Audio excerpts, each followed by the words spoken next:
தெற்கு திசை south facing. நிறைய பேர் அச்சப்படுவாங்க, தெற்க போனால் தேஞ்சு போவாங்கன்னு சொல்லி. விலையாக சொல்லி வச்சுருக்காங்க, தெற்கு போனால் உயர்ந்து போகணும். ஏன்னா தெற்கு உயரமாக இருக்குது. தெற்க பார்த்த வீட்டிற்கு அக்னி மூலையில் தலைவாசல் வைங்க. பொன் முட்டை சேரும், மூட்டை மூட்டையாக பணம் சேரும், நகை சேரும். ஈசானத்தில் சாமி வைங்க, இறைவனே வீட்டுக்கு வருவார். இந்த 3 நண்பர்களையும் ஈசானத்தில் வைங்க. வாயுவில் கழிவு வைங்க. கன்னியில் உயரமாக வாட்டர் டேங்க் வைங்க. 2 கடையை போடுங்க, வருமானம் வரும். அக்னியில் கிச்சன் வைங்க, உங்கள் வீட்டு இல்ல தரிசை நலமாக இருப்பாங்க. வாயுவில் உங்களுடைய விருந்தினர் வைங்க. உங்கள் பையனுக்கு இந்த ரூம் கொடுங்க, இல்லை அப்பா அம்மாவுக்கு கொடுங்க, ஆரோக்கியமாக இருப்பாங்க. மருத்துவ செலவு குறையும், கால் வலி குணமாகும். அடிக்கடி ஊருக்கு போயிட்டு வருவாங்க, மகளை போய் பார்த்துட்டு வருவாங்க. நீங்கள் இந்த பெட்ரூம் யூஸ் பண்ணுங்கள். இந்த பீரோவில் காசு வைங்க, கத்தையாக உங்களுக்கு பணம் சேரும். என்ற மெஷின் பக்கத்தில் வச்சுக்கோங்க.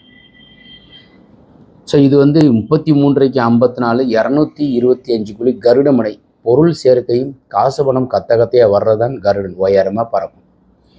கட்டடத்திற்கு உண்டான வயது பொருத்தம் 75 ஆண்டுகள். 11 பொருத்தத்தில் 9 பொருத்தம் உள்ளது. நலமாக இருக்குது.